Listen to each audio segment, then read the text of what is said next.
Good morning, everyone. I'm Kevin Moran, the Executive Director of ULI Philadelphia, and I want to welcome everyone to today's program, the second in a three-part series co-hosted between ULI Philadelphia and Green Building United, with a focus on warehouse development and an emphasis on sustainable design and construction strategies. Next slide, please.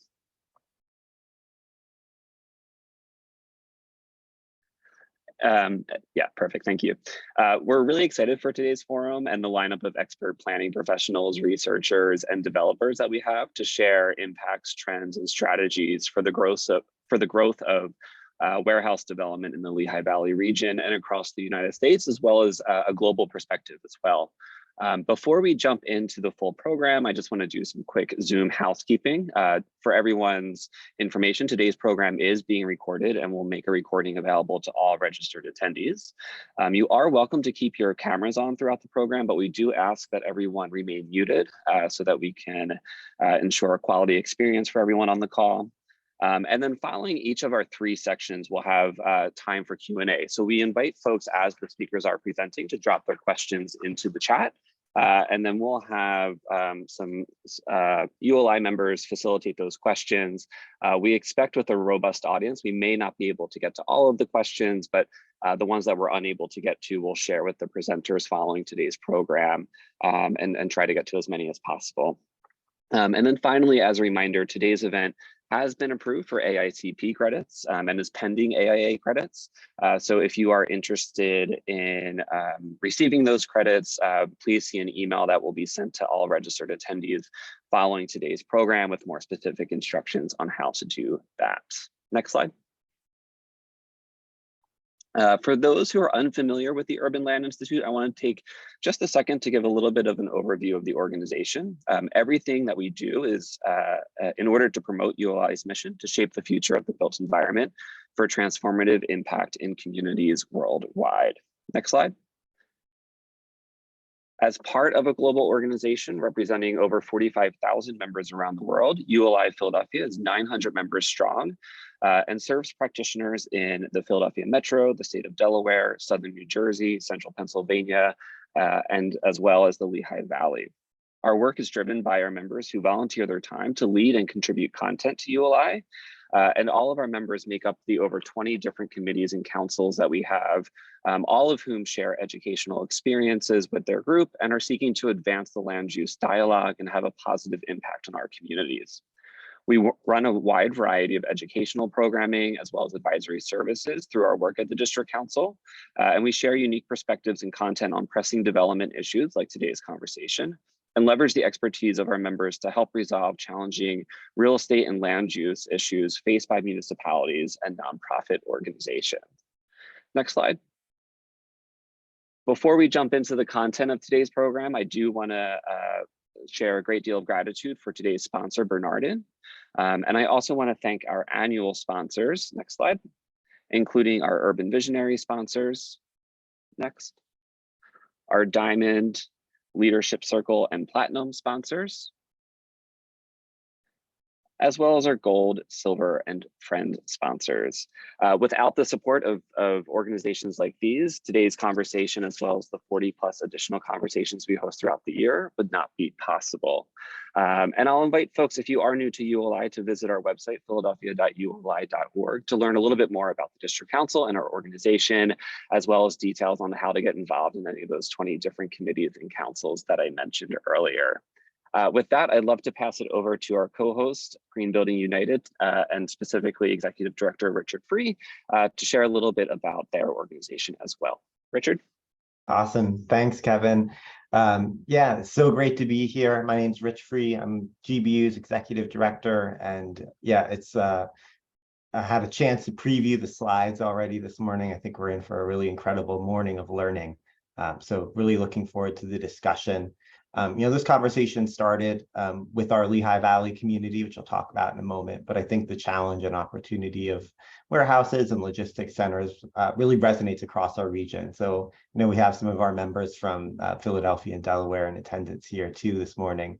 So I'm really looking forward to learning with you all. Next slide, please.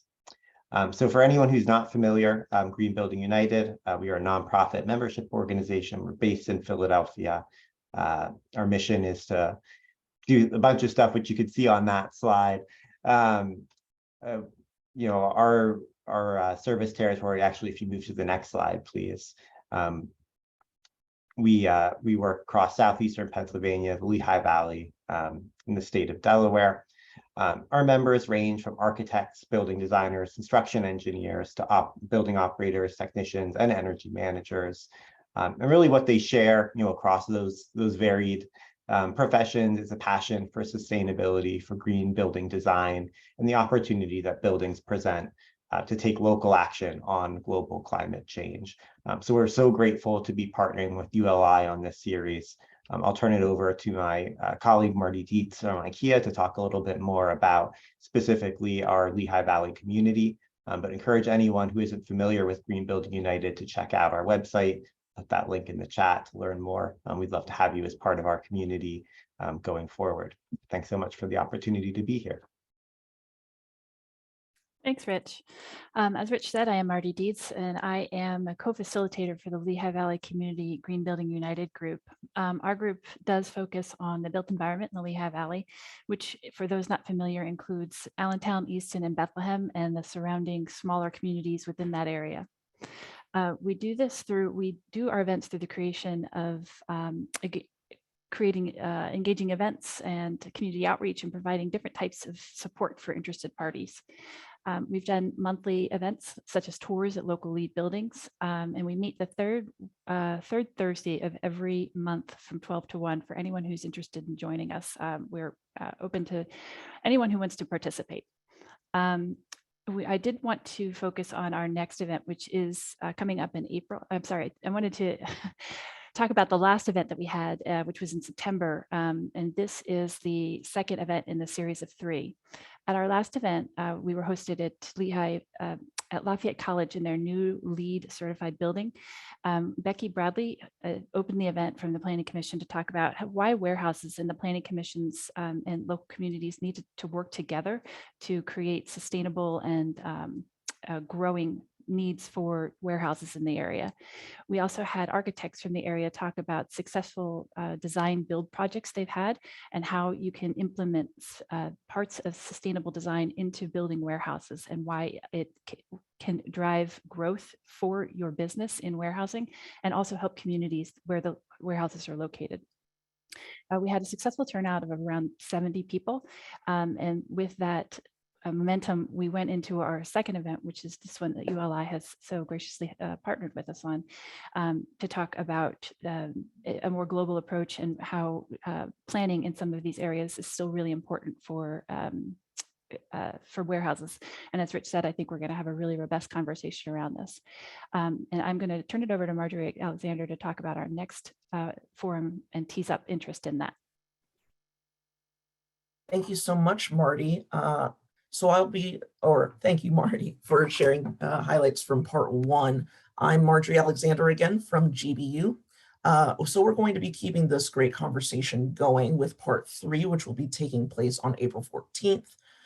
Registration for that will be open shortly. So some of our speakers will include Michael Zura from Langen, Sue Tanzit from Edge of the Woods, Carrie Reeder from excuse me, I have a hoarse voice this morning, from Open Space, the Open Space Coordinator from Bushkill Township, Rob Christopher, Conservation Manager of Easton, and a representative will also be joining us from Quandle Construction. So that's a really great panel to share some of the impacts that have been happening with warehouses in Eastern PA's local communities. And again, if you're not looking at the screen right now, that will be happening at Penn State Lehigh Valley, and that will be taking place from 8 to noon. Again, registration will be open soon at greenbuildingunited.org. So I'll be passing this on to Cayman Skinner. Cayman, take it away. Thank you, Marjorie. Good morning, everyone. As Marjorie mentioned, I am the co-chair of the ULI Philadelphia Lehigh Valley Council. I'll be introducing our first guest speaker shortly. But before then, I want to acknowledge my Lehigh Valley co-chair, Krista Kraftishin, for her assistance in putting together today's forum event. The Lehigh Valley Council meets bi-monthly to tour exciting new developments in the region, host guest speakers, and engage in timely, in-depth conversations on the land use issues impacting our municipalities. If you are interested in joining the ULI and the Lehigh Valley Council, you can find information at the philadelphia.uli.org. The first part of today's program, we'll hear from two Lehigh Valley experts on local impacts and current approaches to encouraging sustainable industrial uses. After both speakers, we'll have a few minutes for Q&A, so please remember to submit your questions in the chat during their presentation. I'm excited to introduce our first guest speaker of the morning, Becky Bradley, Executive Director of the Lehigh Valley Planning Commission. Thank you. Good morning, everybody. I've been at the Lehigh Valley Planning Commission nearly 10 years now, and so I've had an opportunity to really watch the overall growth and development in the region. And as a result of that, I'm going to show you some trends. You know, I have to show you the numbers. Anybody who's ever met me knows that I always begin with fact-based optimism. And that means we have to have good quality facts to be able to figure out where we're going to go next. So we always want to try to find the opportunity, even in the challenges. So in terms of the Lehigh Valley, I'm just going to show you some overall information about the region first. Growth in our area more than continues, and that was really the theme of 2022, that more is more is more. And we said that in 2020, we said that in 2021, and that has not changed. So really, I'm showing you some first Q1 through Q3 information. We'll be releasing our annual report at the end of next month, which will also include the Q4 data. But the first 3 quarters of 2022, the number of development proposals just overall has been remarkable and is a continuation of that upward trend over the last few years. So from January through September, we completed a total of over 622 reviews for over 5,300 acres in both counties, which is Lehigh and Northampton. And we were on pace to exceed the volume that was seen in recent years. And well, we did.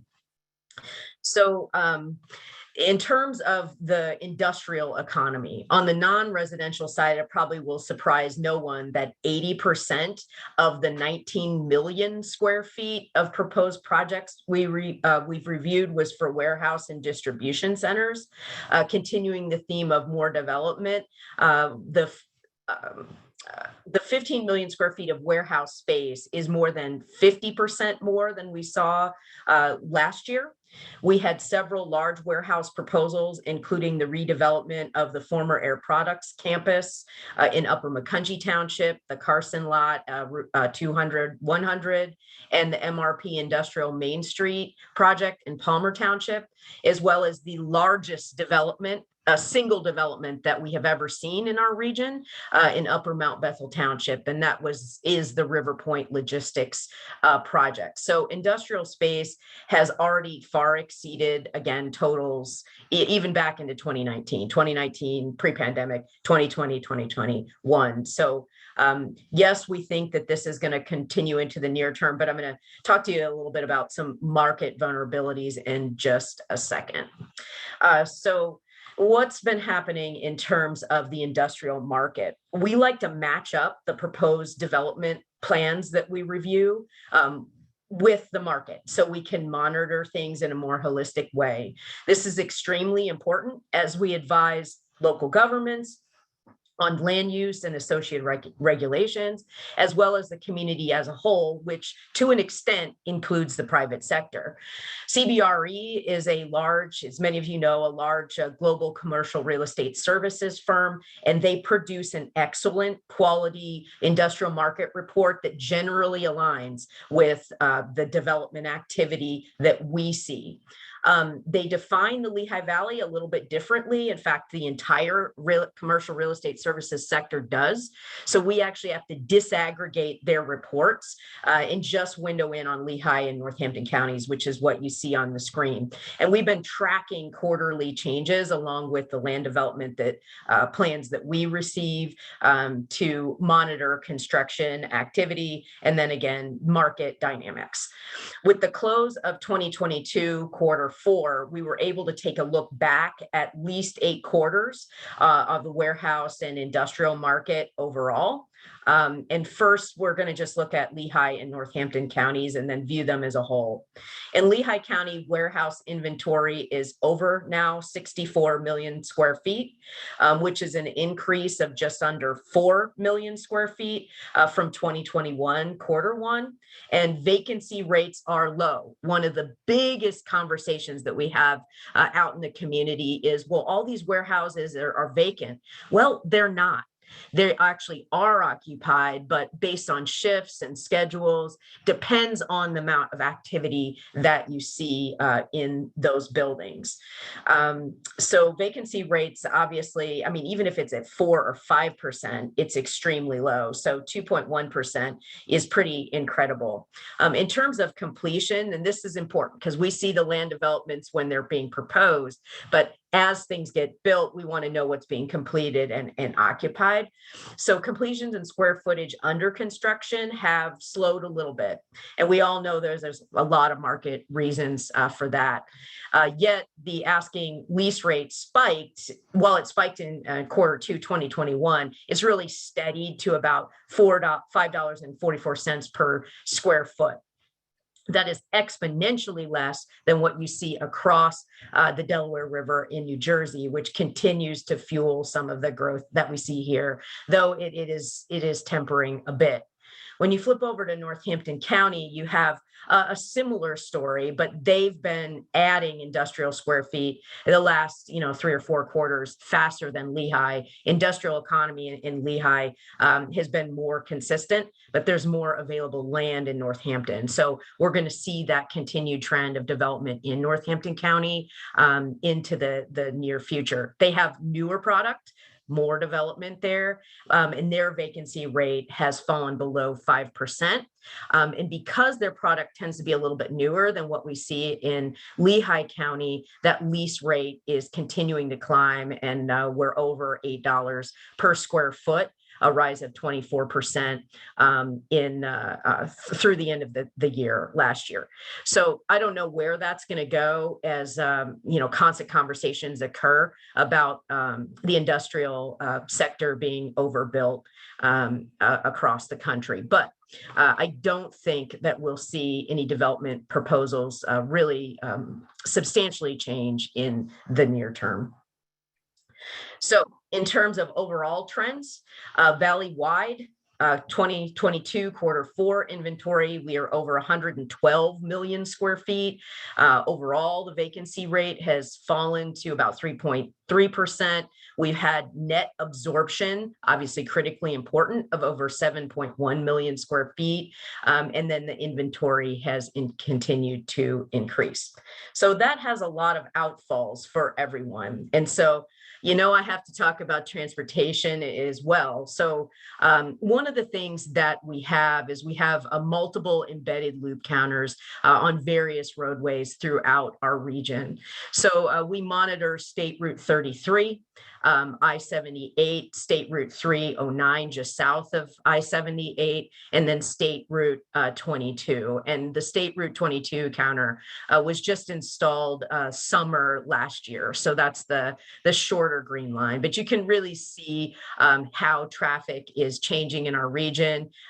You can look down and see when the pandemics closed everything and see that sharp dip, but you see kind of a steady growth overall, even though it's a bit small in the overall in terms of traffic on our major roadways. When you start to look at specifically what types of vehicles are going on our roads, and we pulled out total truck traffic for this slide, what you start to see is that There's a significant percentage of trucks on I-78, but there's also a significant percentage of trucks on Route 22. And this is one of the things that we're monitoring, especially as a lot of our new industrial is growing north of Route 22 in places it never has been before. So we expect that passenger vehicle to commercial vehicle ratio to change very quickly over the next 12 to 24 months, and to start to see more truck congestion on Route 22. So there's a lot of challenges in our region. Not only do we have a lot of growth in the industrial sector, but we have a significant growth in our population. Over 11,000 people came here in just 2020, but we've had steady growth of roughly 4,000 persons per year, sustained for over the last 60 years. And that means that we have more jobs, and there's over 390,000 jobs today, and we anticipate that that will grow by 460,000, with the industrial sector having one of the largest growth sector for new employment in the region through 2050. We'll be releasing very detailed population and employment projections down to really the NAICS code in the next couple of months as well, if you're interested in that. So along with all of that growth, we've had to work with our local governments to really understand and try to manage some of that growth. We partnered with Northampton County last year to develop a freight land use assessment and a municipal guide that is available on the Northampton County's website. I did want to show everybody something very quickly here because it's super cool. I'm going to pop over to that website. You can look at our freight land use guide. There's a training component of it, background information, but this guy here, the zoning analysis tool, is something developed specifically for our local governments, or anybody really, to be able to understand where different types of industrial exist today. You can use, it's an ArcGIS online interactive map. You can choose by municipality, you can zoom in and out. But I think one of my favorite tools is this tool here. Actually choose a specific type of land use and start to see where those land uses can be supported by current zoning. Now, we're hoping that our local governments rethink that and match that up with their infrastructure, because we do have some areas where we don't have appropriate land use in that case. So I'm just going to pop right back over to the PowerPoint here. We will be doing the same for our friends in Lehigh County later on this year. And there's plenty of tools in the guide as well on every type of option that Pennsylvania local governments have available to them to manage and monitor development. Back during the pandemic, we started to see a rise in high cube and or automated warehouses. We have a guide on our website as well on that. And we just have wrapped up a regional greenhouse gas inventory. That's obviously critical to managing air quality and understanding that sector or those are planning for environmental uses and management. Based on the data from the greenhouse gas inventory, I just want to highlight transportation and industrial sectors because they're interrelated on the warehouse and development component. This is a business as usual scenario. Forecast that assumes no new actions are going to change. And you see that transportation emissions decline out through 2049. Well, why is that? Because of federally mandated corporate average fuel economy standards and the deployment of things like electric vehicles. But does that mean we're off the hook? No, because we see a slight uptick through 2049 in industrial greenhouse gas emissions. And so if we choose to do nothing, we will see a cumulative increase of at least 1.5% through 2049 in our region of emissions. So that creates all kinds of other issues for us in terms of sustainability, regardless of sector, affects our quality of life, public health, and other things. So this year, we'll be working with the Pennsylvania Department of Transportation. U.S. Department of Transportation, through the bipartisan infrastructure law, is joining the party as well to create a new Lehigh Valley Climate Action Plan. You'll be hearing more about that. But one of the things that I've been working on for about the last 6 years with the Weitzman School of Design, or what was formerly called Penn Design, at the University of Pennsylvania, through their graduate landscape architecture and planning school, is really looking at where we have the opportunity to offset our carbon emissions, support things like animal migration and other things, and really leverage those public rights of ways into areas where we can have carbon capture. And to create a smart green infrastructure. So as we see more and more and more growth, if you look at my background, you can see there's green on either side of the roadway. Well, how can we enhance that to not only beautify things, but to reduce or reduce carbon, especially as we try to build greener and healthier places. It'll help with stormwater management and other things that should reduce infrastructure costs. There's another component of this that they don't show in the slide, but simultaneously we'll be working to build those as smart corridors, enhancing broadband and connectivity to support connected and autonomous vehicles, as well as the alternative fuel vehicle network. So there's a whole series of things that we'll be doing, as well as investments through our long-range transportation plan and transportation improvement program to make that happen. So we're pretty excited about that. One of the things that I've also been working on with our friends over at UPenn is how can we retrofit our industrial districts and make them more healthy and more livable, again, similar goals for climate innovation. And a more practical application, and I'm kind of round out some of the things that we're working on local governments with, is actually taking places, particularly historic Main Street communities like this in Bath Borough, and working with them, because they're now starting to see truck movements and other things in between industrial districts, because now we're up to a dozen industrial districts in the Lehigh Valley, of which, roughly half of those have come up in the last 6 years, is how can they manage their quality of life, their economy, and their livability as it relates to the truck movements that are occurring in between these different districts. So this is Bath Borough, state route through here, working with them to vision how they can enhance not only their identity, but slow vehicles down and make it a safer place, because we have seen a significant spike in vehicle-to-vehicle collisions, as well as pedestrian and bicycle fatalities, as we add more and more vehicles overall, but especially as we add commercial vehicles. We're starting to see trucks take alternate routes that are not conducive to, they're not built to withstand tractor trailer traffic, but it's the closest point in between two districts. So we're starting to see some interesting movements there. And then we're looking at how, you can have at least color differentiated bike lanes, opportunities. In this case, there is a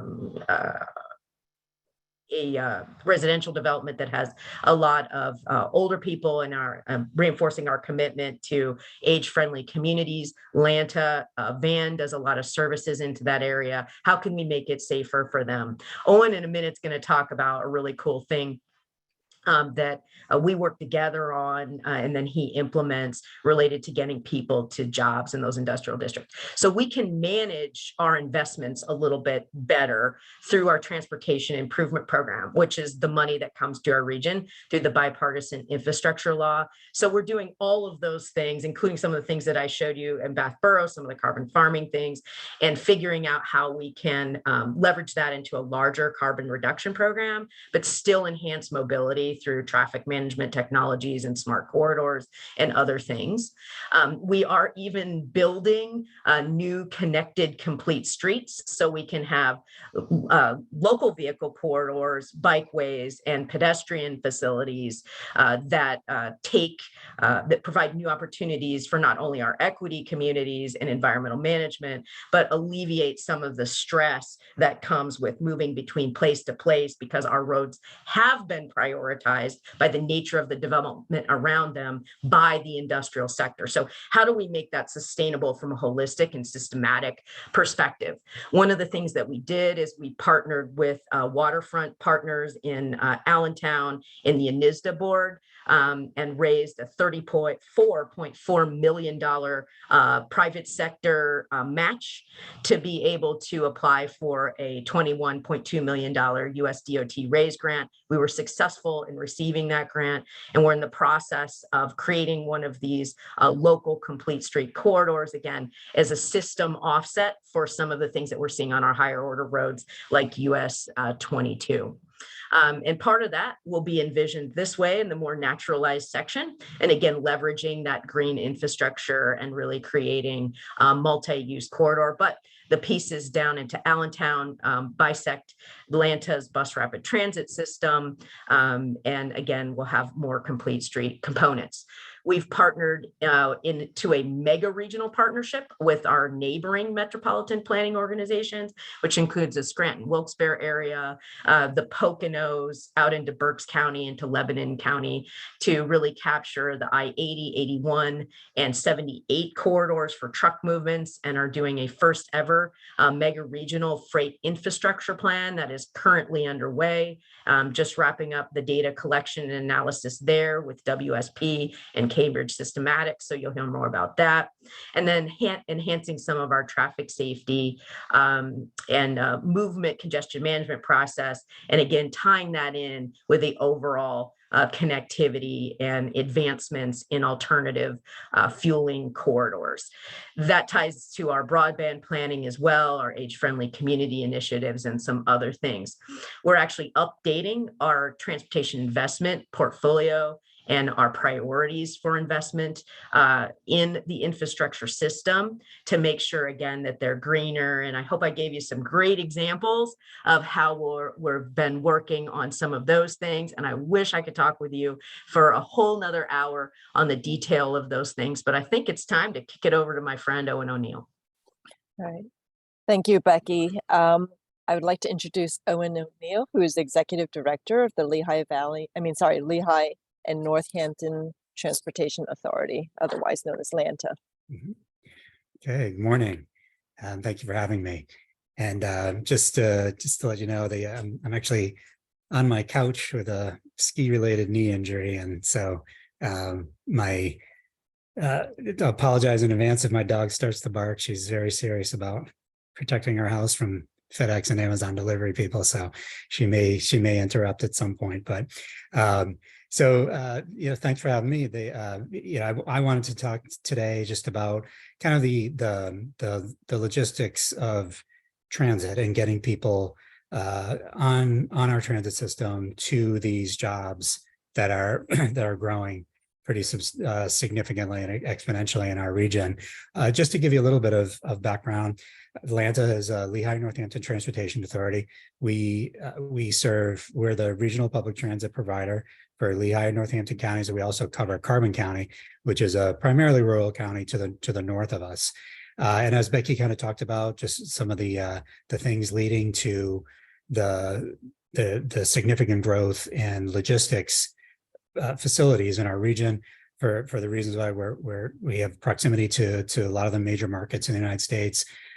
Interstate 78 comes right through our service area, so we have interstate which goes right into the Port of Newark. We also have rail access into Newark, and I-80 also. There's access to I-80 from some of the northern parts of our service area as well. So there's a lot of things kind of contributing to making this area very attractive for this type of development. Becky talked about the numbers, but since 2016, we have 30 million square feet of logistics warehouse approved, and 26 million more in the approval process. Obviously, it's growing significantly. In our region, obviously these types of facilities are constantly being opened all the time, new ones being planned. At the same time, we have two big hospital networks in our region that seem to be opening up a new facility or a new building every week. And we also, as Becky talked about, we have population growth going on at the same time. So there's a lot of things going on in this area. And we at this time we have 85 buses to cover all that, and that's a fairly set number. That we can't necessarily grow very quickly. We have to look at our resources and our funding resources at the federal and state level and local level to try to continue to expand the service and expand our system. But we have to, at this time, trying to cover a lot of those different things, a lot of those different trends of growth with a fairly set amount of resources in terms of buses, funding, number of drivers. So it's always kind of a balancing act and trying to address these different things that are going on. If you could advance the slide. So one of the first things that we have to address when we do get a new location, a new warehouse, a new logistics facility, is trying to figure out how and if we can extend transit service to that location. By nature, these facilities are big, they're vertical, they require a lot of space. So they're not going to be in your CBDs, they're not going to be on your already densely developed corridors. They're going to be in the suburban office parks, the industrial parks, or even the ex-urban business parks. So the first thing that we have to look at is, do we have a bus route there already? Do we go at the times to those locations where they are? Do we go at the times where their shifts are going to be? And so that's kind of the first thing we have to look at is, can we get there? And do we have the resources to get there? The next thing that is kind of a challenge for us is all of these places tend to have non-traditional work schedules. They're kind of all over the place depending on what type of a facility it is. Some of them have 4-day work weeks, some of them have 5-day work weeks, some of them have 8-hour shifts, 10-hour shifts, 11-hour shifts. They're kind of all over the place. They have weekend things starting at 2 o'clock in the morning, those kind of things. One of the things that tends to kind of make things a little bit more difficult for us is when you have a lot of these facilities going into certain municipalities. The municipalities like it when the different tenants of these different places stagger their shifts, so they're not all starting at the same time or getting out at the same time, because then you're not dumping all the cars from the employees onto the road network around this area.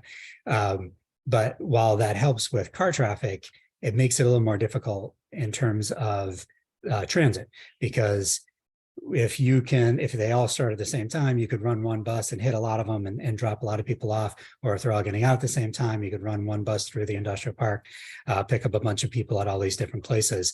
But when they stagger their shifts, it makes it a little less convenient, because then people either have to come in early for work, or when they get out of work, they have to wait, and trying to figure out what's the best time to go through there to make it as convenient as possible for the different employees at the different locations. So that's something that we also have to kind of continually look at. The other thing that we see a lot of is when people start at these locations, the people typically rely on transit the most in kind of their first year and a half of a job. And once they get to the point where at that same job for a year and a half, 2 years, a lot of times they'll figure out another way to get there. They're either in a stable situation, they feel like they're in a stable job situation, so they buy a car, or by this point they've met a lot of friends at the location, so they carpool with people. So the most reliant people on the transit service are the newest employees, and a lot of these employers, typically the newest employees get the shifts that are hardest to get to. Those are the ones who are working the weekend mornings, the 2 o'clock in the morning on a Sunday kind of thing. So those are the things that we also have to kind of work with the employers and kind of understand when someone comes on, which shift do they generally get assigned to, and kind of understand what their policies are for moving them to different shifts and that sort of thing. So one of the things that I mentioned before, we have limited resources to try to do all of these things, and one of the tools that we've been using to try to bring in new resources to be able to extend service or expand service to some of these new locations is what we call a revenue support agreement, where we work with the employers to say, if we sometimes it works out great that there's a new location that goes into a place where we already have a bus route, and it's and their shift times line up with trips we already have there. But more often than not, it's a place where we don't go currently, or it's at times that when we don't go now, and a lot of times it's at times where we have no other reason to go there. Like I talked about, the 3 o'clock in the morning on a Sunday kind of thing. We have no other reason to send a bus out to an industrial park at that time, other than for this one employer. So we've been working with them to develop what we call these revenue support agreements, where we say, okay, it'll cost us X to run a bus out there at that time. And what we do is we track how much revenue we generate from the riders getting on that trip. And then we basically bill the employer the difference so that we can cover our costs. And that has worked pretty well with some of the bigger facilities. We have those types of arrangements with Amazon and FedEx in our region, the new very sizable FedEx facility near our airport. But one of the things that it's very limited and very unreliable tool. We can't really necessarily know that we're going to get that type of revenue from those agreements, because sometimes what happens a lot is we will work very closely with the local managers of these facilities, and we'll go through the whole thing about, okay, we need a trip this time, this is what it's going to cost, this is what we project that you would be invoiced for this. And the local managers and the local HR people will say, this is great, this is exactly what we need, we're ready to go, we just need to get corporate support or corporate approval, and then it goes off to wherever, Chicago, Seattle, Copenhagen, Kyoto, wherever it is, and the answer comes back as no.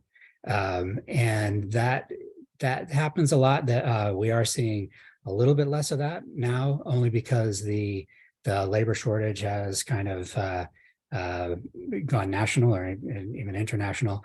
And in the years leading up to that, we in our region always had have had a pretty significant labor shortage for a while, especially at these types of facilities, because there's so many of them and they're so competitive with each other. They're all kind of in that same type of work, same type of wage. So they're very competitive with each other and trying to draw employees away from each other, or kind of dipping into the same labor pool. And but that wasn't necessarily something that corporate always saw, but now I think they're seeing it across the country. So I think they realize that this is something that they need to do.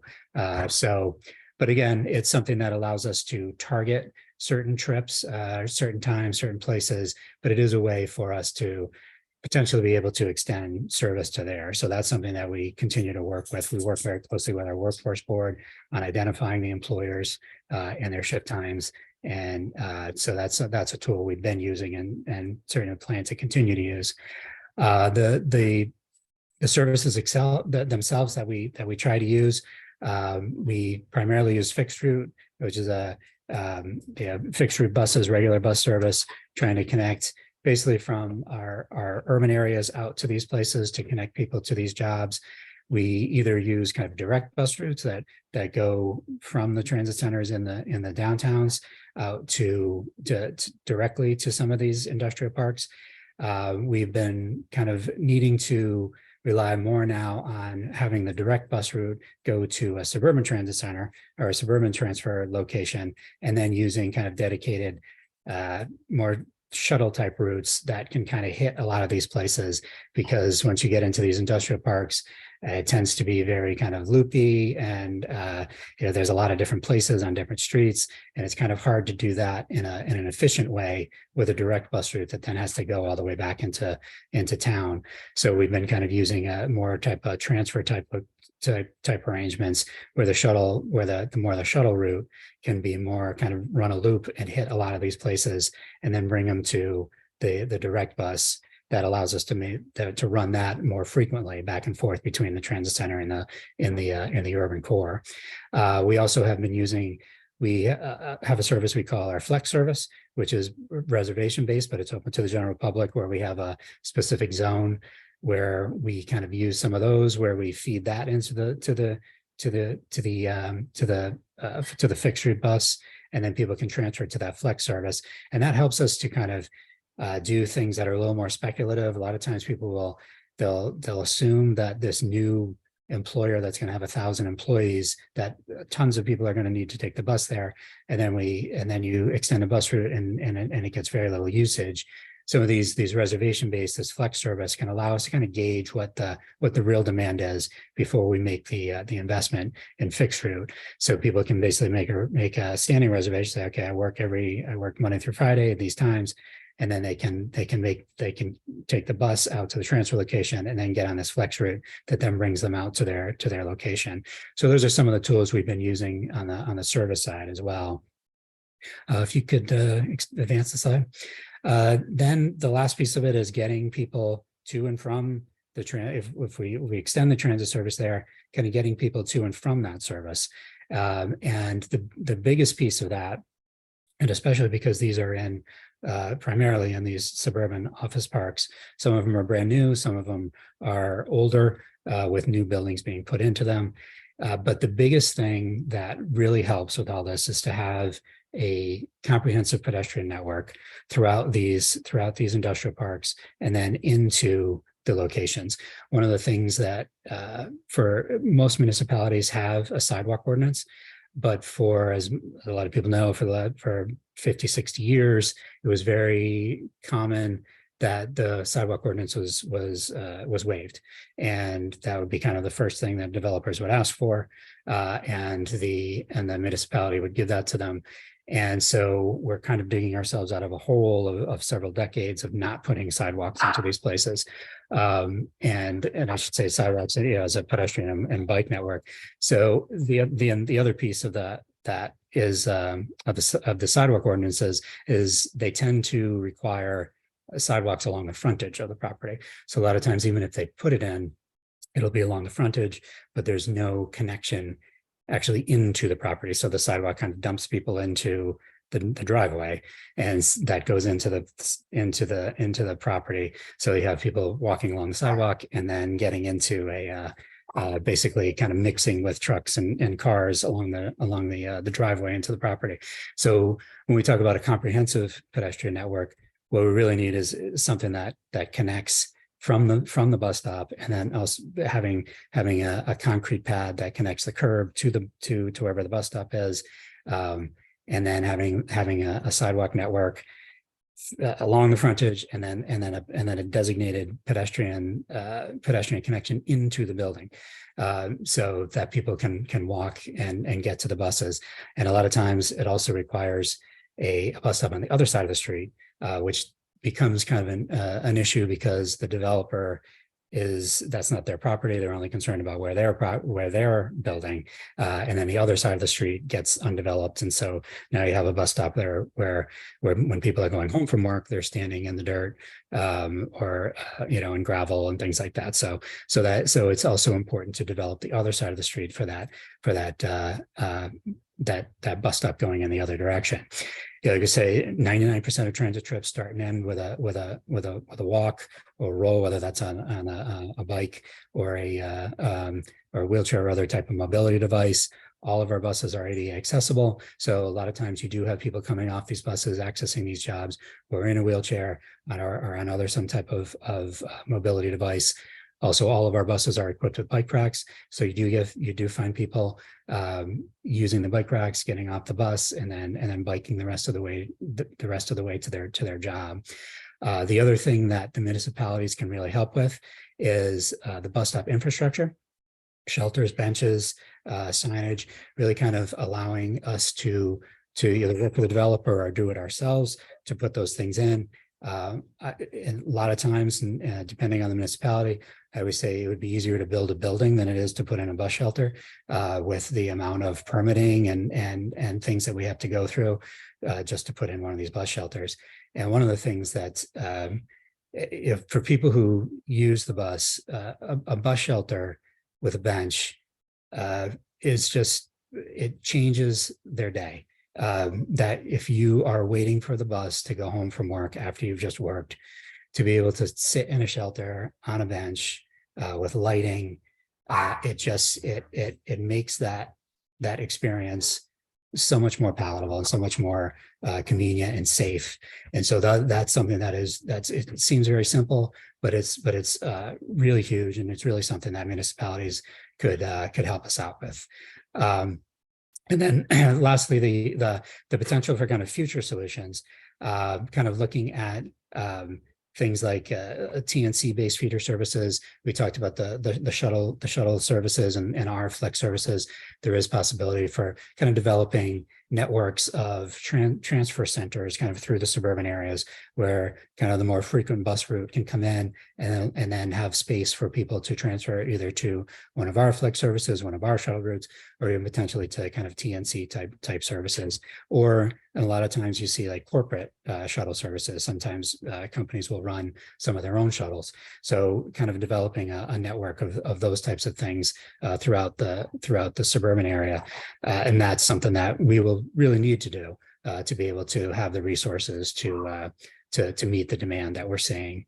And also things like bike share at some of these places, where sometimes to be able to get off the bus and then use a bike share to be able to get to work, that obviously still requires that there's a safe and comprehensive pedestrian bike network out to these places. So those are some of the things that we'll need to continue working on and continue.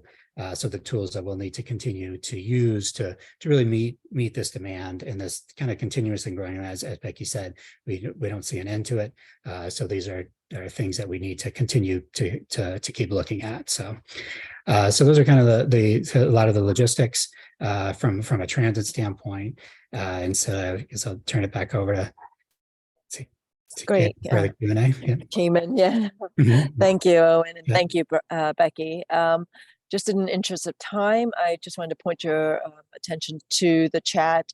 Becky has done a great job answering some of the questions that came through related to available space, the Lehigh Valley geographics, as well as resource to access that site map. And how the public can get involved. So I encourage you to take a look at those answers. We have one question for Owen. So does the growing need for service in the more suburban regions to support workers in the industry impact service within the more densely populated parts of the valley? It does, in terms of just having to use the same resources to serve all these things. If every time we grew, we got new resources to grow the system, then it wouldn't. But we are in a situation now where if we have to go someplace new or at a new time, we're basically having to take that from someplace else and kind of constantly rearranging our resources to try to meet the needs as best we can.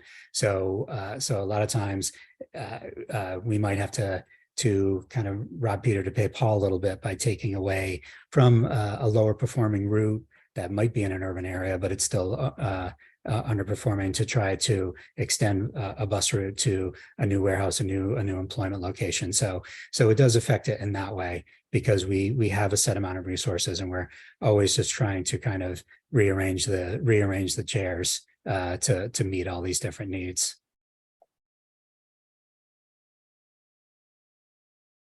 I do apologize. We do need to move on to the next segment. So if you have any other questions, please feel free to throw it into the chat. So our second group of presenters who will share their research and findings on the community impacts of e-commerce development and growth of proximity logistics. As a reminder, After the three speakers, we'll have a few minutes for Q&A. So please remember to submit those questions in the chat.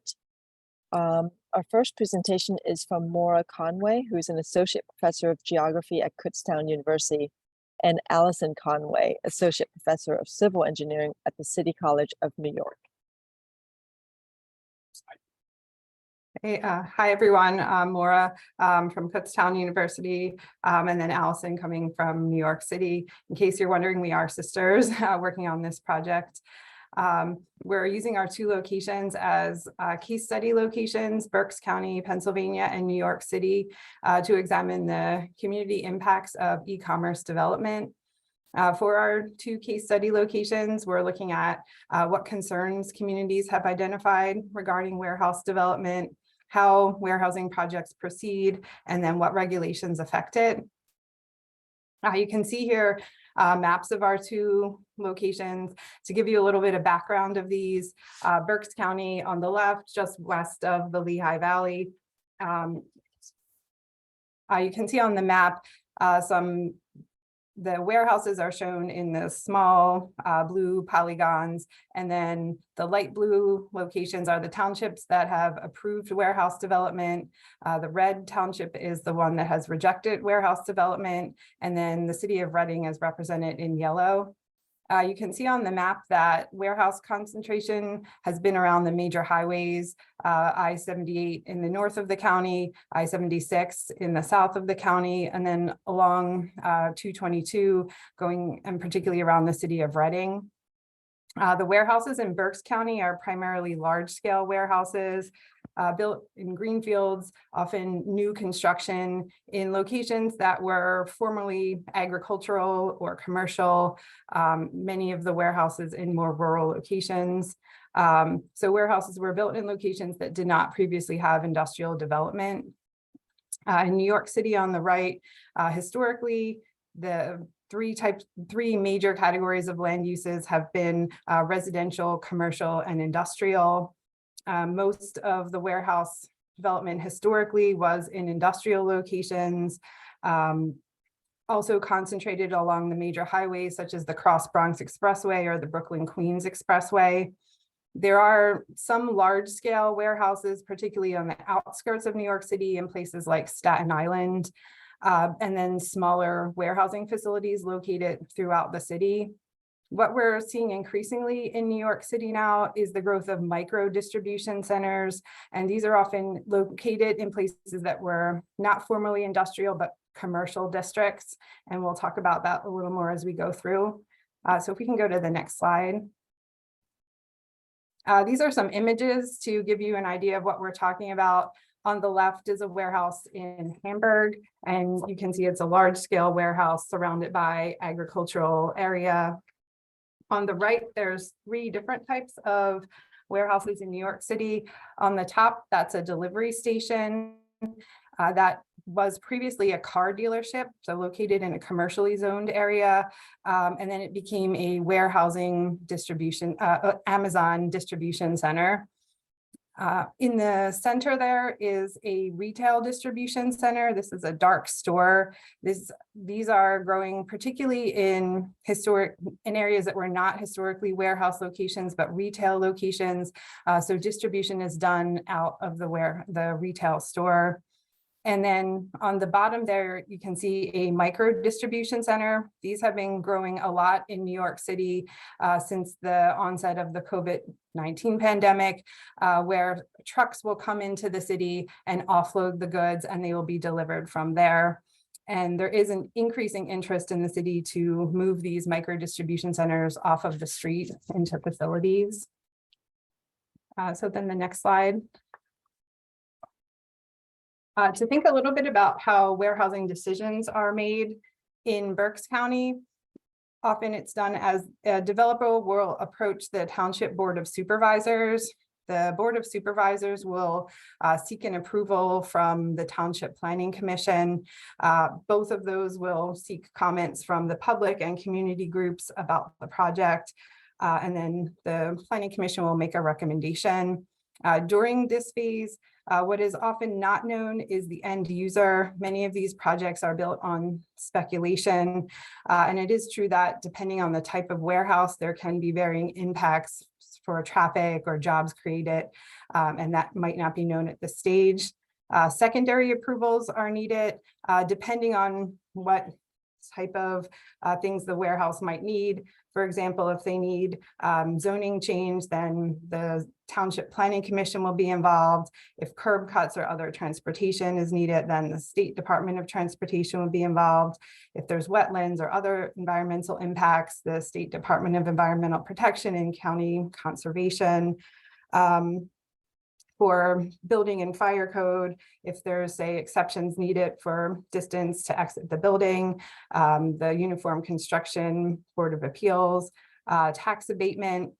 This is something that is unique in Pennsylvania, that in order to approve a tax abatement, any authority that will need to forego the taxes will need to approve the project. So that includes the county commissioners, the Township Board of Supervisors, and the local school board to approve a tax abatement.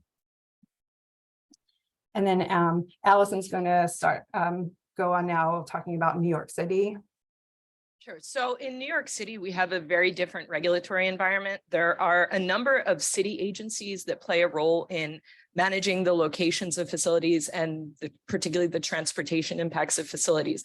However, in New York, we have as of right zoning, as my sister already mentioned. The graphic you can see on the left side of the screen shows basically any area in blue a warehouse can develop as of right. So frequently, unlike the Greenfields projects that we're talking about in Berks County, often what we're talking about is retrofitting an existing building that used to serve an industrial or a purpose. And so the only permit that's often needed at the time that a project is being put into place is an improvement from the Department of Buildings to actually initiate construction. So looking at, next slide, please. So looking at both Berks County and New York City, what we find is that there is a consistent set of benefits and costs that are considered with these warehousing projects and a consistent set of community concerns. I'm not going to talk too much about the left side of the screen because Becky already talked about the job creation, for example, in Northampton County. The only point I might want to mention on terms of the benefits is that the tax revenue trade-offs do vary depending on the location. So in a rural area, typically a warehouse is going to generate more tax revenue than an agricultural use might have produced on the same site. Whereas in a more urban area, if the trade-off happening is between manufacturing and distribution, there may actually be a loss in tax revenue just based on the density of activity that's happening in that warehouse. So focusing on the right side of the screen, this is the pretty consistent set of concerns that we see.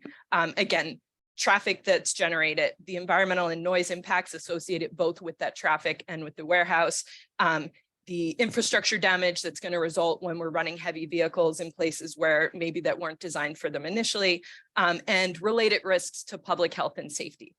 Other really common concerns that we see both in the urban and rural context are concerns about the impacts on utility and service demands. Again, these are going to be specific challenges depending on the specific location. So for example, in a rural area where there's access to groundwater or use of septic for wastewater management, the impacts on a municipal infrastructure system may actually be lower than in a location where you rely on other water sources or other wastewater infrastructure. Alternatively, a big concern in rural areas is often fire safety. So in a place like New York, we have a complex fleet of fire response vehicles that are built to respond to buildings of all scales in case of a fire. Whereas in a rural context, there's often concern about a large scale building that's sort of out of scale with the surrounding land uses, particularly in a small municipality. The local agency might not have access to specialized vehicles to respond to a large scale. So there's specific concerns that arise. Similarly, loss of community character is a concern in both rural and urban contexts. In Berks County, the commonly cited concern is kind of loss of the bucolic character of the region in a historically rural area.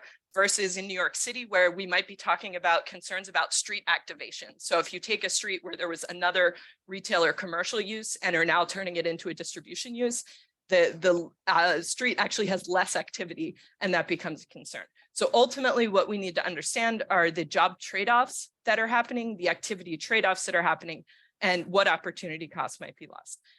Looking at all of these impacts, we need to also think about equity. Who are the specific communities that are being affected, and what is the longevity of these impacts, which is really difficult to predict in an e-commerce context because of the speed at which these supply chains change.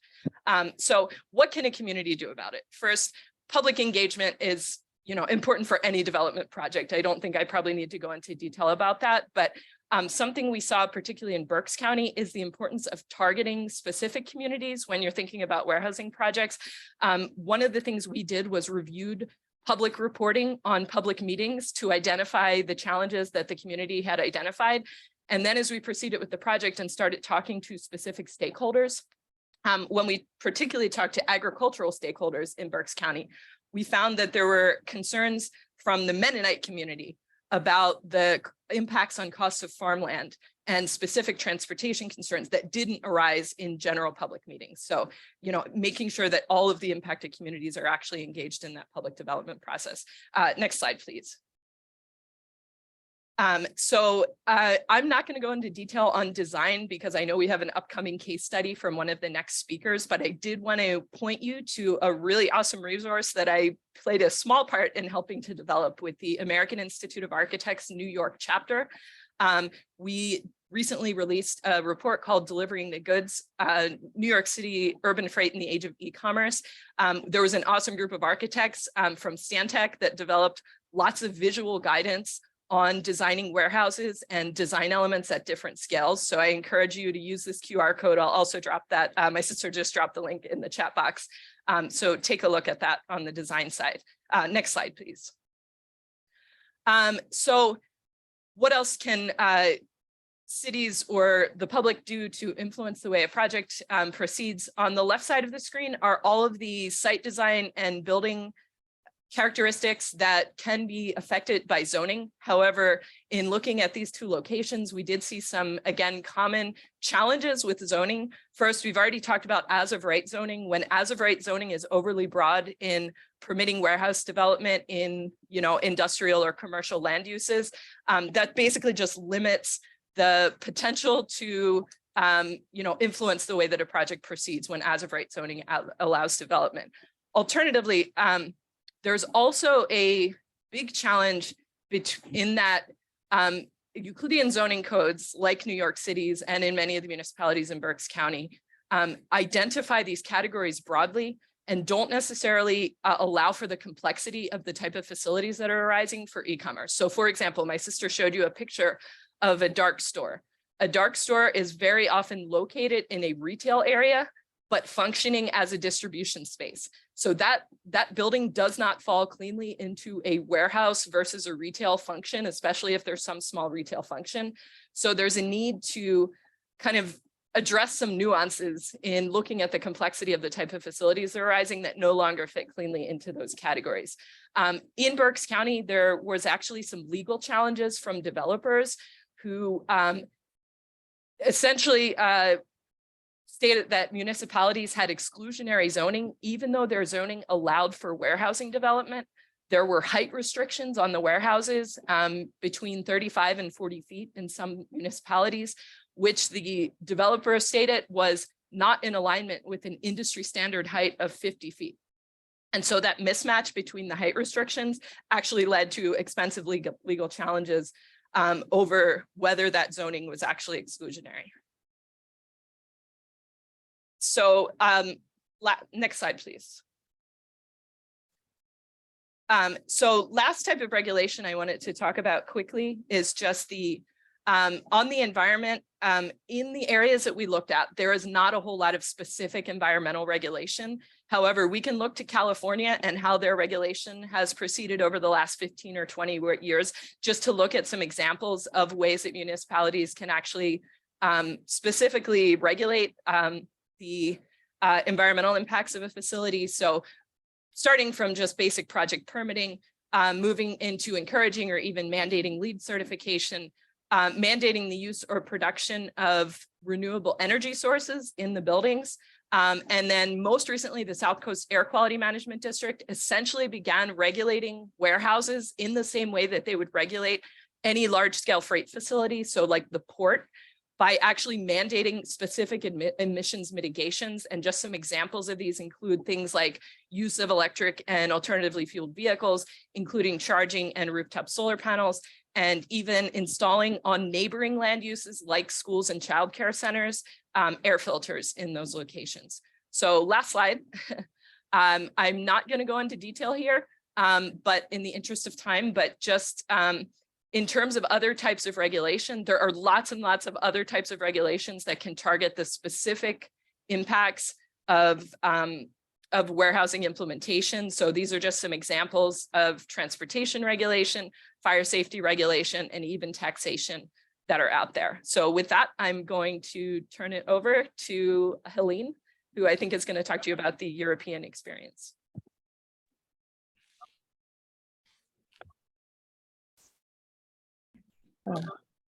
Great. Thank you, Helene. You're up, but thank you so much, Allison and Maura. That was great discussion and a lot of good questions have come from that. So we'll touch back on that after Helene's presentation. Yeah, thank you so much. Good morning, everybody. It's afternoon for me. I'm joining you from Brussels. And I will talk today about warehouse developments in European cities specifically.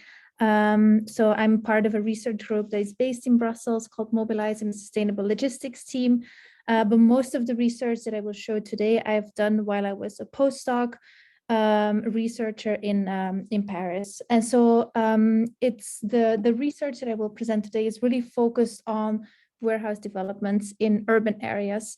We have specifically been looking in the last few years to the development of logistics facilities in dense mixed-use urban areas, as we've been seeing in a number of cities around the world that these are actually developing. And so together with international colleagues, among which Alison Conway you just presented, we've been looking into this concept. We coined it proximity logistics. And we published a paper last year kind of exploring this concept of these specifically located logistics facilities. And in a number of places, including Paris, New York, Seoul, Shanghai, and Tokyo, we've been looking into kind of what the practices are in this type of concept, as well as the policies that lay behind. Next slide, please. And so this concept of proximity logistics and this specific development is really a response to changing urban context conditions. And one important one is, of course, and we've referred to it a number of times already during this event, it's consumer demand and supply that has changed. Consumers are shopping more and more online, and also business models are really tailored to this kind of new consumer behavior. And I'm showing here on this slide kind of an evolution of e-commerce online shopping around the world. And we've seen increases in the share of products that is bought online as compared to in-store. And then in the next part of the slide, you will see that this is work done by Jean-Paul Rodrigue, who has been looking into kind of the impact of e-commerce, the structural changes that we have seen, including distribution patterns that have changed, the real estate footprint in cities as well. We've seen these warehouses developing in all kinds of shapes, a diversity and an urbanization of these logistics facilities, and then also the development of third and fourth party logistics service providers to kind of tend to these new needs. And then in the next slide, what you can see is the second kind of important set of conditions that have been changing. And this is specifically true for a European context where we've seen policies and planning that have a major impact on how logistics is organized, specifically in cities. And what I want to show here is an example from the Netherlands, where at the consequence of a lawsuit against the national government, because the government wasn't doing enough to fight climate change. A new initiative has been launched already some years ago to organize low emission zones in about 30 cities in the Netherlands. And so it means that in various different sizes, which is also shown here on this visual that I like very much, depending on the size of the city, the ambitions of the city, you can see smaller and larger zero emission zones, meaning for goods transportation, but also for passengers, but also for goods. And so this has, of course, major implications on how urban logistics will be organized, and has also implications in terms of the facilities that are needed. On the next slide, you can see, so while I will be talking in this presentation mostly on everything that is happening in very urban areas, and these are important locations to have to reduce transport distances and also facilitate the use of alternative transport modes and alternative vehicle types. I'm thinking of electric vehicles, cargo bicycles, but also the shift towards rail and the waterways. While these facilities are important and their location in urban areas are crucial, it's of course evident that we cannot lose track of kind of the whole supply chain perspective. And so this is kind of what this visual from the team of Jose Holguin Veras shows, is that even though the location is closer to the city center, depending on what kind of structure and what kind of locations are part of the rest of the supply chain, these reduction of transport distances will or will not occur, as you can see here on the various scenarios. Now, in the next slide, I will show you an example of how these urban logistics facilities, when implemented from a good supply chain point of view, can really have advantages. And I'm showing here an example from Paris, where a parcel delivery company used to use a suburban location for parcel deliveries in the west of Paris. They introduced a new location really in the heart of the city, in the city center, and this has really allowed them to cut their CO2 emissions of this specific operation in half, not only by reducing transport distances. As you can see, the location makes way more sense. The density is also there in the city more in the center than in the suburban areas, of course. But it's also obviously because this location has made the shift possible to cargo bicycles and electric vehicles, which has also contributed, of course, to this cut in carbon emissions. So let's go to the next slide. There are various ways in which we are seeing in European cities these kind of proximity logistics facilities occur and develop. There's on the one side construction of totally new buildings, always on brownfield sites, of course, as it's very urban. And I want to show you here two examples of buildings in Paris. The one on top is already being built and being used for several years, and the one below is at this point being developed. And so what's special about these buildings, which the French call logistics hotels, is that these buildings do have logistics functions, but they also have other types of functions. For example, they have hotels, they have offices, data centers, and so on, depending on the location. And this type of building really allows logistics hubs to integrate better into cities by combining these different functions. And so, yes, when you go to the next slide, you can see the two locations of these two logistics hubs in Paris. And I wanted to show you the locations just to make it very clear that these buildings are in the heart of the city, let's say. In the next slide, you can see that we have that this concept of logistics facilities has been developing in other kinds of places as well outside of France. There's one example from Amsterdam here, which is currently being built, which also will have different functions. And then this building this design for the UPS facility in Red Hook, Brooklyn, I really wanted to show you as well, although I'm not sure if it's already approved yet. It's a design that I received from the KAS architects.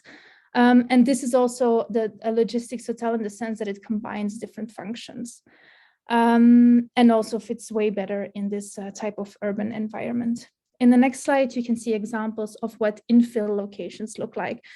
Here, we don't see major developments and reconstruction projects, but we're actually making use of the space that is there. And classically, what we're seeing in a lot of European cities, and these are examples from Brussels and from Paris, various locations, is that car parks are being used for these specific cross-docking activities. So big trucks coming in, and then smaller vehicles for parcel deliveries coming out, electric vehicles, cargo bikes. Some examples here on this slide. On the next slide, another type of kind of a similar development, but here we're making use of the underground logistics facility of an urban mall called Nordstan in Sweden, in Gothenburg, where DHL is now making use of this underground facility to make deliveries in the city center. On the next slide,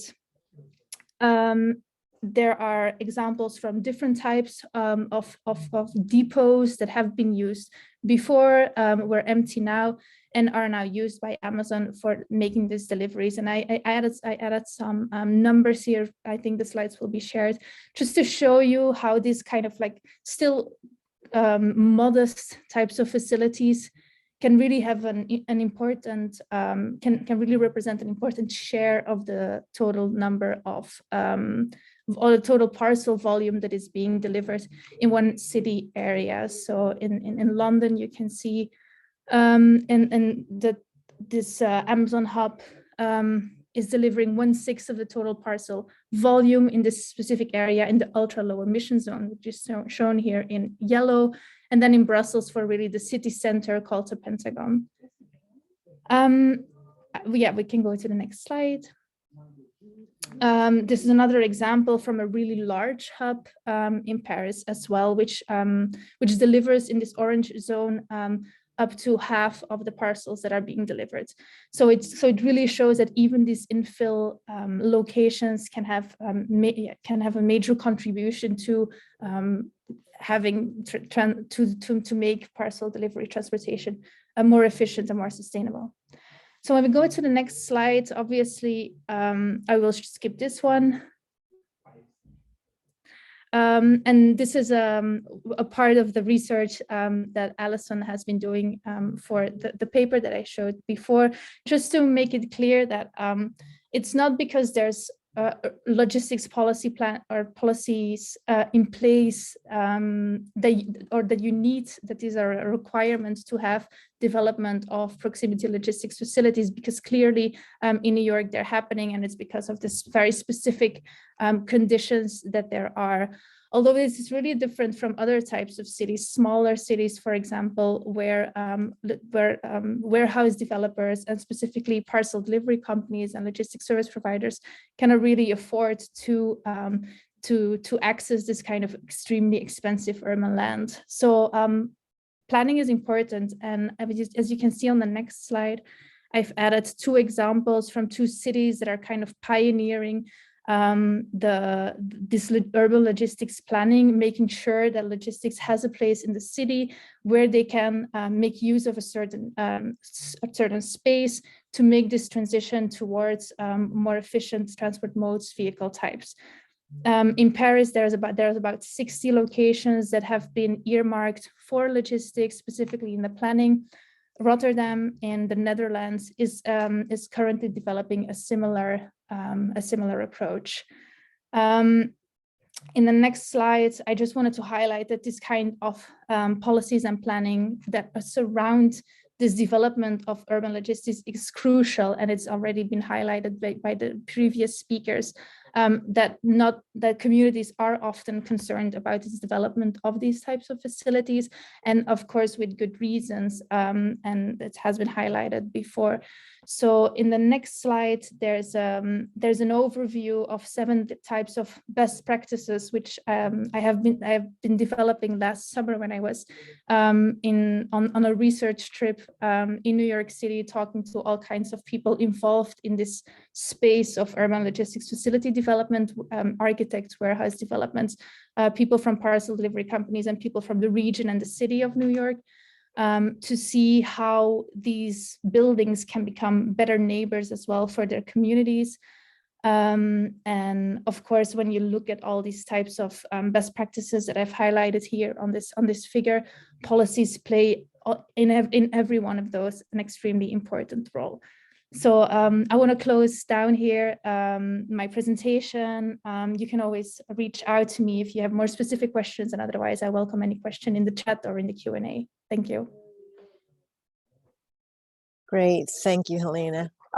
We've had a flurry of questions come through over the last three speakers. So a lot of them have been answered in the chat, but I just wanted to, for those who have not been following, there's been questions related to, whether there be any state action from the state level or to give more tools to the local municipalities to impact warehouse development.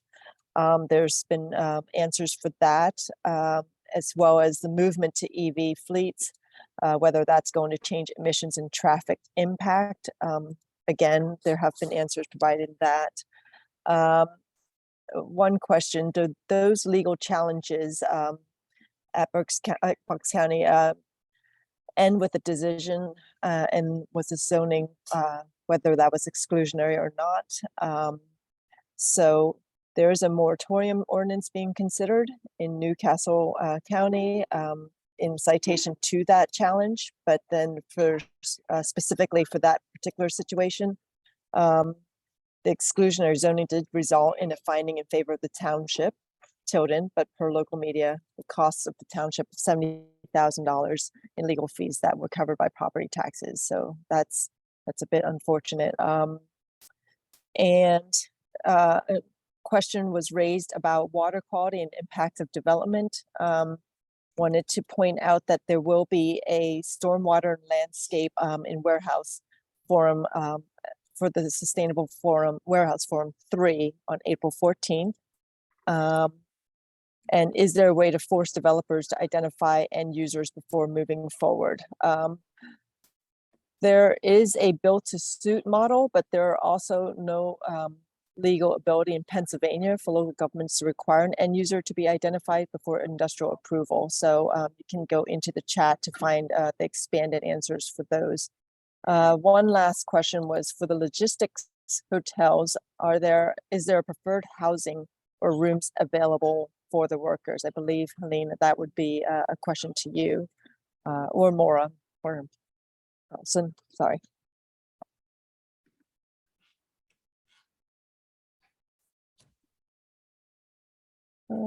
Yes, do you want me to answer the question right now? Yeah, sorry, if you wouldn't mind. Excuse me, yeah. So not that I know of. Right now, the type of housing that is being developed in these kind of logistics hotels are more recreational hotels and so on. Although I know in this development in Amsterdam called Click, there will be a business center attached to it to look into logistics innovations and so on. And there will be options for short and long stays, although I imagine this to be more for management than for actual workers. But so far, I have never been part of discussions on the need to have this type of rooms or housing available for workers. So I'm not sure if there is a need, but it's not that it's something that I'm aware of. All right, great. If there's no further questions, I think we'll move on to Liz Gabor. She is the Vice President of Development at Lynx Logistics, and she will be highlighting sorry, I apologize, case study for the development project at 7101 Milner. Thank you, Liz.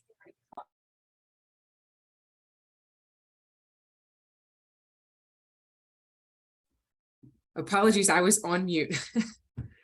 Thank you for having me speak on the panel today. As mentioned, I'm with the development group with Link Logistics. So who is Link Logistics? It's a fairly new name, but if you could go to the next slide. And then, yep, the next one. But we have 550 million square feet of logistics space in the United States, which makes us one of the largest in the country. The company started in 2019, and it is a Blackstone portfolio company. We self-develop as well as acquire properties from other people. Being a public company and also self-developing, we have a very serious commitment to sustainability. You'll see in the next slide, and it guides our, we missed, there's one right before this.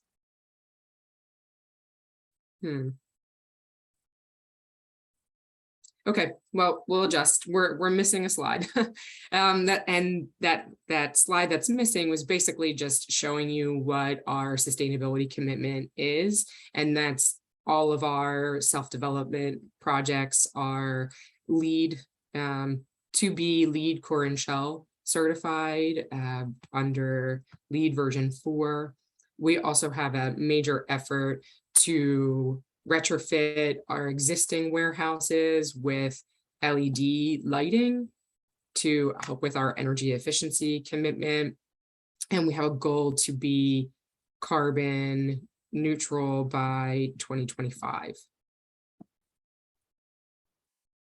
And so we'll just get into the case study, which is under development now. 7101 Milner Street is in the heart of the city, right off of 95, as you can see in the image. It's a 251,000 square foot warehouse. It's a single loader. The loading is in the rear, facing the waterfront, so it presents better to 95. Largely, I give kudos to the design and the accomplishment, or being able to accomplish LEED here to the team we picked. We have Kimley Horn was the civil, Noor the architect, Branch Pattern was our lead consultant, and Blue Rock our GC. We just submitted to LEED last week, or to USGBC last week, so we're fingers crossed going to get our certificate, but it hasn't come through just yet. The goal or the hope is to achieve LEED Silver here. And since we talked a lot about building design and so on, I thought maybe I would focus on some efforts that we took to achieve it on the site side of things. And so if anyone's developed in Philadelphia, you'll appreciate that the stormwater requirements are pretty rigorous. And just that fact really helped with LEED credits. Also, we had a lot of focus and points just for the location. Since it's a redevelopment site, since it's in an urban area, it's not sprawling, right? So transportation access was there already. We also are working with the city of Philadelphia to provide a recreational trail on the back side of the site. I wish I had included a picture in this, but the trail's under construction now, and I can share that with people if they wanted to see. But it does provide great views of the river from the backside of the building, and that was also previously private property that the public couldn't access, and so now it will be private with a public trail there. If we go to the next slide, to the scorecard, that will probably help trigger some of my thoughts with other focus. We went into the project knowing we were going to have temporary irrigation. And so our landscape plan focused on native durable plants. And so the American elm tree, the New Jersey tea hedge were plants that we made sure we incorporated. Again, there's some sensitivities there because Philadelphia also has a tree list that they require. And so having your civil line up what trees are allowed in Philadelphia, and also which, will allow for the, only temporary irrigation plans, take some thought. We also have WaterSense urinals. We have LED lighting throughout the warehouse, TPO roof. So if I could kind of make one suggestion, knowing very early on that you're going to pursue LEED and having that in the design from day one really helps through the process. You know, most of our focus was, and where we were gathering our points was before really there was any site design, right? We pulled everyone together in a room and said, these are the major areas that we would like to focus on, you know, the white TPO roof, the LED lighting, the, you know, no irrigation, and then just kind of put that in practice. I'm trying to see in the scorecard, sorry, it's a bit small, if there's anything else we should touch.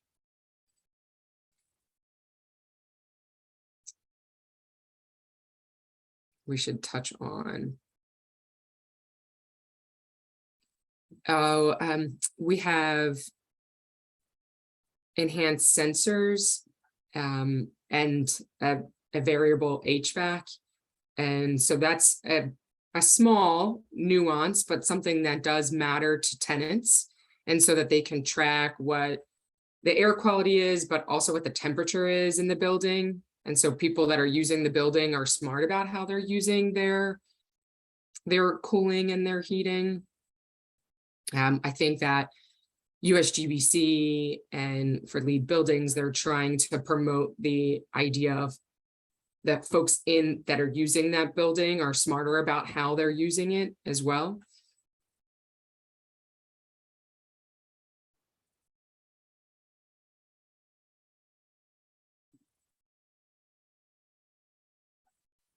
Are there any warehouses really not installing LEDs or white TPO roofs now? I would say I see a lot of LED lights, but you would be surprised that some people are still using EPDM roofs nationally. It's kind of common.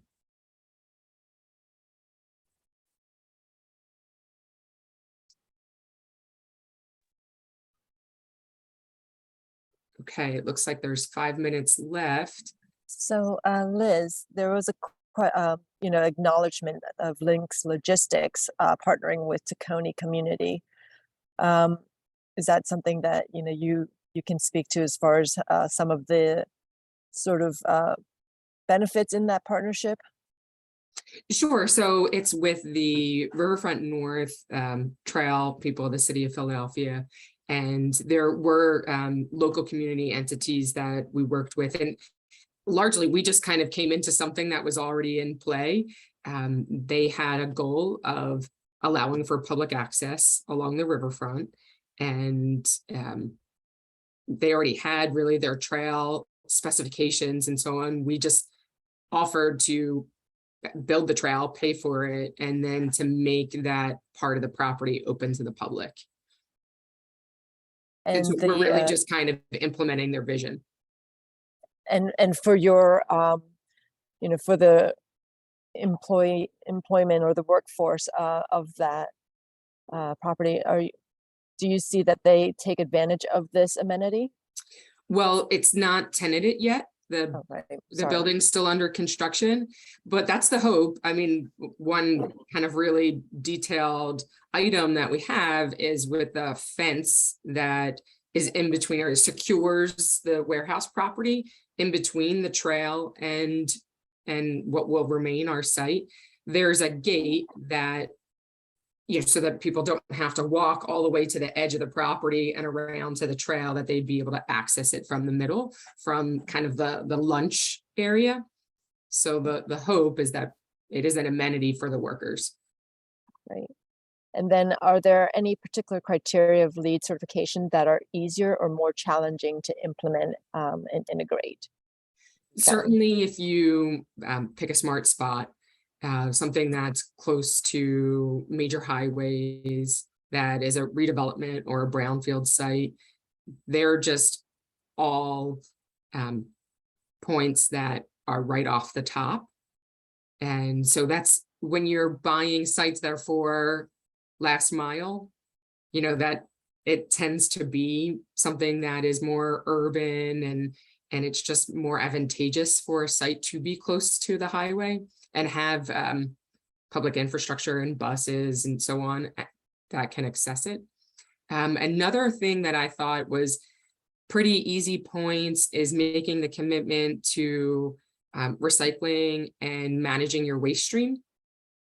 And so we had a demolition as part of this site. And with that demolition and our waste, you know, we had our subs sign commitments to how that would be managed. Also incorporating recycled materials into the construction, I thought too, is not a terribly heavy lift. We're using recycled aggregate in the asphalt and other recycled products. And then were any modifications needed for a public infrastructure transportation perspective, or was that already in place for future use of the site? We designed our site so that the entrance and exit out of the property would allow for movement kind of to go south, which was better for the street network that was there. And so that did factor into our site plan and design. Right. And, you know, going back to the discussion from Owen, did you have to make any modifications to the local transportation services in order to, you know, provide that opportunity, that transportation for the workforce? No, this site's not far away from Frankfurt Ave and other major public transport hubs. So it just kind of worked into an existing network. Right, great, thank you. Well, if there's no more questions, I would like to turn this back over to Kevin to do the final wrap up and provide some information on the upcoming ULI events and some closing comments. Yeah, great. Thank you so much.